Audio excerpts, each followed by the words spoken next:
Buenas, bienvenidos al siguiente vídeo. Hoy vamos a seguir con la historia del siglo XVII, pero la vamos a centrar un poco más en la monarquía hispánica, ¿verdad? En los anteriores vídeos ya vimos un poco cómo era esta situación a nivel general, a nivel europeo. Ahora vamos a focalizarlo más. Entonces, lo primero que vamos a recordar, o vamos a vamos a establecer, es que la monarquía hispánica, aunque va a ser un siglo en el que va a entrar en decadencia, en crisis, y su importancia e influencia va a ir progresivamente menguando, ¿verdad?, a lo largo de todo el siglo, durante el 17 va a seguir siendo un importante poder europeo, ¿verdad? Va a haber otros países que van a estar en alza, que van a volverse más potentes, más ricos. A la monarquía hispánica le pasa al revés, cada vez se irá haciendo más débil, pero aún así en el 17 va a seguir siendo un poder muy, muy importante. No obstante, os añado aquí que aunque bueno, muchos de los reinos europeos, como el francés o el inglés, van a empezar a centralizarse todavía más, a profundizar todavía más en lo que sea la monarquía absoluta. La monarquía hispánica sigue siendo un conjunto de reinos muy descentralizado. Recordamos que esto significa que cada uno de los reinos que forman parte de la monarquía hispánica, Aragón, Navarra, Flandes y bueno, reinos y territorios, tienen una autonomía muy, muy grande. Y bueno, esto va a ser bastante pernicioso para el rey. El rey siempre intentará, es decir, tener un reino centralizado para el rey es siempre una ventaja, ¿no? La descentralización es cuanto menos un inconveniente bastante fuerte. Solo una persona intentará centralizarlo con unas consecuencias muy, muy negativas. Ya lo veremos más adelante. Lo siguiente que vamos a ver es que los reyes del siglo XVII, que van a ser Felipe III, Felipe IV y Carlos II, como os pongo aquí, van a ser extremadamente van a ser mucho más incapaces, ¿no?, de gobernar que los reyes anteriores, que Felipe II y que Carlos I, ya sea por una falta de capacidad completa o como le pasaba ya a Carlos II, ¿no?, o por un poco un desinterés que tenían en el reino, como le va a pasar a Felipe III, por ejemplo. Bueno, aquí os he añadido un mapa de Europa para que veáis que a pesar de que la monarquía hispánica, pues como digo, va a estar en una situación de decadencia, de crisis, pero fijaros que todavía conserva la gran parte de territorios que tenía en el 16 por Europa, incluidos Flandes, Luxemburgo, Milán, el sur de Italia. Y fijaros que hasta 1640 la península ibérica está completamente unificada, incluido Portugal. No olvidemos que al otro lado de Europa, todo lo que sería el Sacro Imperio y Austria está dominado por otra rama de la misma dinastía, ¿no?, que es la rama austríaca de los Habsburgo. ¿Qué va a pasar con estos reyes al no ser capaces? Pues que lo que van a hacer es delegar ese poder en lo que se llamaban los validos. Los validos eran miembros de la alta nobleza o el alto clero, como va a pasar con el cardenal Neidhart, que van a hacer las funciones de rey. Es como si fuera un regente, solo que el rey no está verdaderamente incapacitado o obviamente no es menor de edad. Pero bueno, el hecho de que sean reyes muy, muy incapaces, ¿vale? Va a hacer que, bueno, estos válidos acumulen todo el poder y hagan las funciones del rey, mientras los reyes se dan un paso atrás y se dedican a hacer tareas básicamente ceremoniales, ¿no? Entonces, en esta época los válidos son los que, verdad, tienen el poder. Ejemplos de válidos importantes que tenemos, pues era el duque de Lerma para Felipe III, Olivares para Felipe IV, muy importante, el más importante de todos, o por ejemplo van a ser Neidhart o Valenzuela para Carlos II. Estos válidos a veces caían en desgracia, las demás familias nobles conspiraban contra ellos, eran depuestos o no, y claro, su suerte iba un poco con la suerte del rey y del reino. Aquí tenéis algunos ejemplos de los válidos que tenían los monarcas, que están arriba, y los válidos que están en la parte inferior, Lerma, Olivares o Nízar. Como podéis ver ya en el pobre Carlos II, que recibirá el mote, ¿no?, de Carlos II el hechizado, de lo ya completamente incapaz que era. Pues ya físicamente incluso se puede ver en los cuadros pues que era un rey que no tenía la suficiente capacidad para poder gobernar. Bueno, vamos a pasar a los diferentes periodos, en lo que vamos a llamar las diferentes periodos o crisis políticos como está establecido en el libro. Vamos simplemente a ver el periodo de Felipe III y de Felipe IV. Dejaremos un poco Carlos II, ya lo daremos, es en la historia de la monarquía hispánica y ya posteriormente del Reino de España, es desde donde empieza, ¿no? Desde finales de Carlos II, la guerra de sucesión española, ¿verdad? Y bueno, entonces, fundamentalmente, con Felipe III las relaciones internacionales van a ser muy pacíficas, es decir, se va a fomentar el status quo y la paz, se va a intentar evitar el conflicto con otros países. ¿Por qué? Pues porque fundamentalmente la monarquía hispánica había acumulado un desgaste económico muy fuerte durante el periodo anterior. Felipe II, igual que Carlos I, se metieron en todo tipo de conflictos europeos. Y bueno, va a llevar a cabo un desgaste muy fuerte en la monarquía hispánica.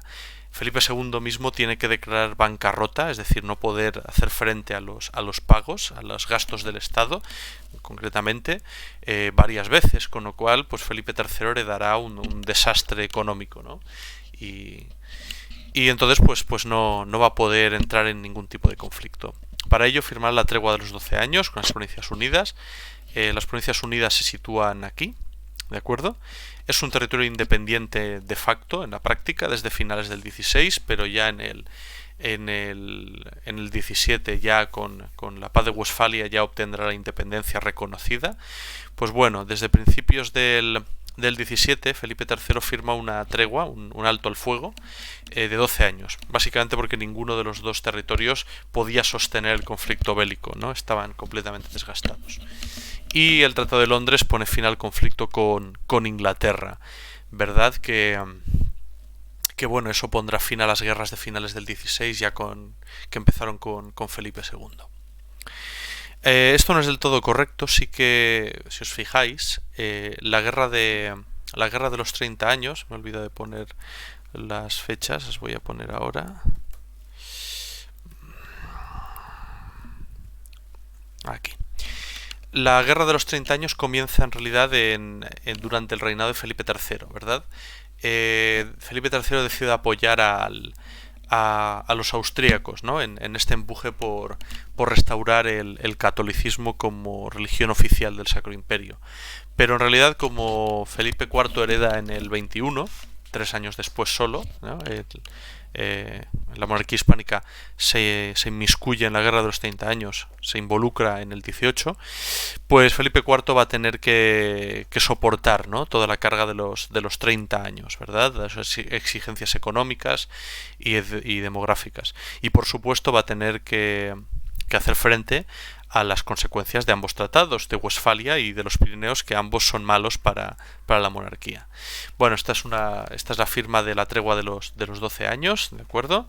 Un grabado que lo representa. Y este mapa representa, pues bueno, los territorios que va a ir perdiendo con los sucesivos tratados a lo largo del siglo XVII.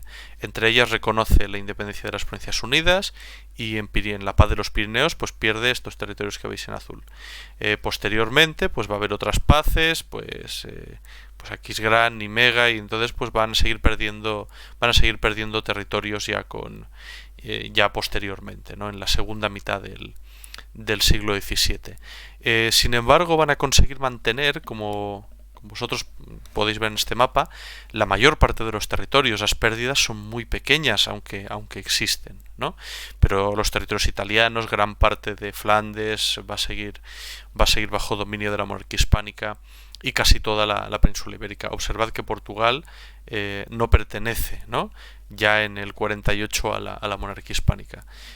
Fundamentalmente porque, bueno, en época de Felipe IV, el año 1640, estallan dos revueltas muy importantes, la de Cataluña y la de Portugal.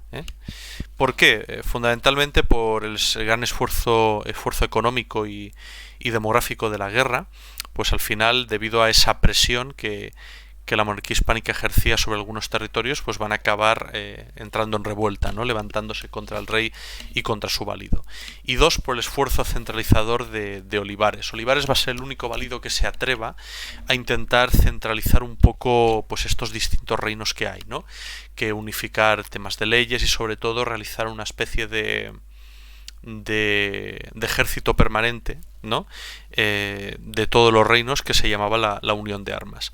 Las consecuencias son terribles. En 1640 se le revela tanto Cataluña como Portugal, aunque van a poder subyugar a Cataluña, ¿no? Portugal no van a tener la misma suerte, no van a ser capaces. Y finalmente Portugal se independiza en el 40, aunque bueno, eso lo reconocerán un tiempo después. Este mapa representa las distintas revueltas. Como podéis ver, las de 1640 son las primeras, aquí y aquí, ¿vale? Y posteriormente va a haber otras revueltas que no serán tan fuertes, pero vamos, que también, pues claro, pensad vosotros que cuando suceden estas revueltas, la monarquía hispánica está metida de lleno en la guerra de los 30 años. En el 41 va a haber una revuelta bastante dantesca, ¿no? Una especie de complot para independizar las colonias. En el 46 Aragón, Navarra, y en el 47 los territorios italianos. Como podéis ver, pues ese peso de la guerra, ese esfuerzo centralizador, van a causar un montón de problemas a la monarquía hispánica, ¿vale? Entre ellas la independencia de Portugal. A partir de 1640 Portugal deja de estar unida a la monarquía hispánica y ya no volverá a unirse nunca. Pasemos ahora a los problemas demográficos que tuvo la monarquía hispánica durante este siglo. Ya lo vimos un poco en la clase anterior, ¿no? en el vídeo anterior, pero bueno, vamos a repasar un poco sobre ello.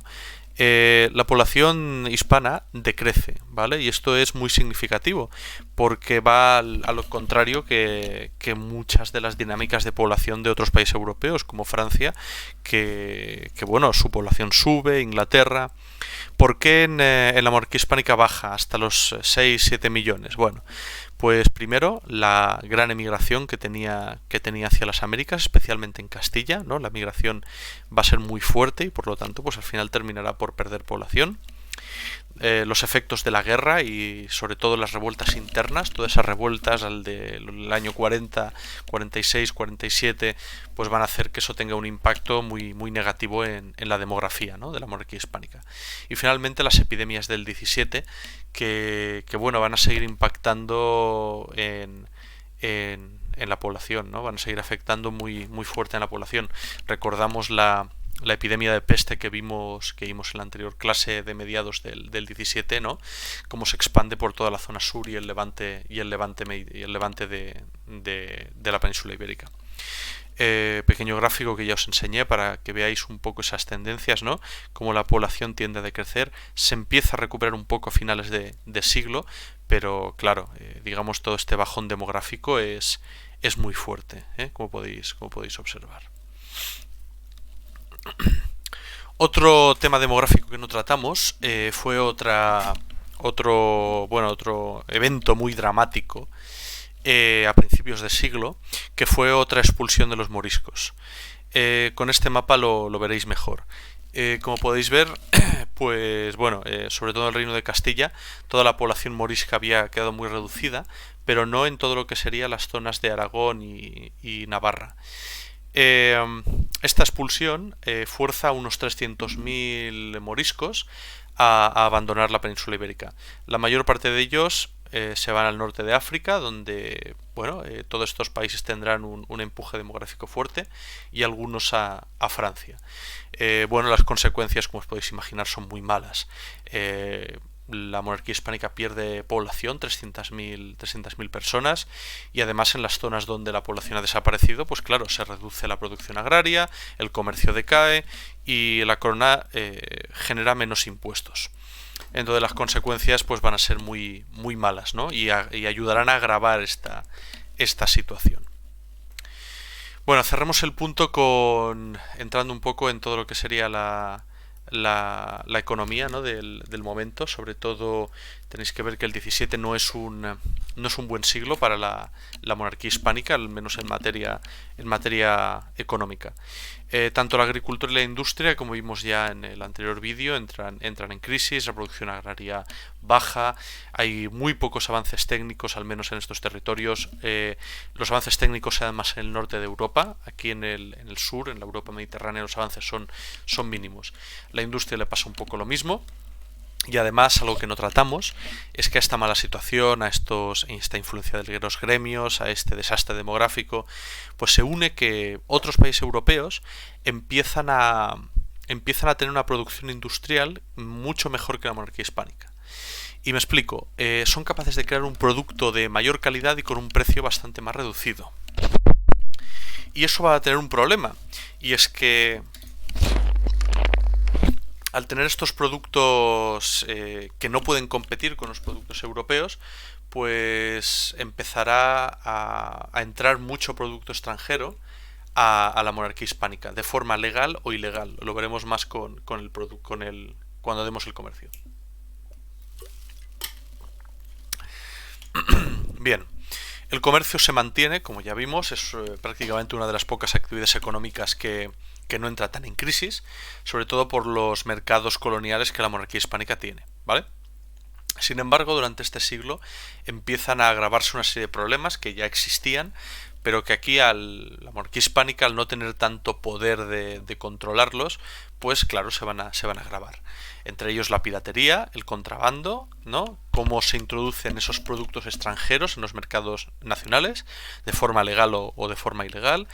Y otro problema muy, muy importante va a ser la reducción de los metales preciosos. Es decir, la monarquía hispánica va a obtener menor cantidad de metales preciosos, de oro y plata, sobre todo a partir de mediados del 17. A partir de mediados del 17 ya en el primer tercio empieza a decaer, pero ya a mitad y finales va a ser mínima, ¿no? la importación de metales preciosos.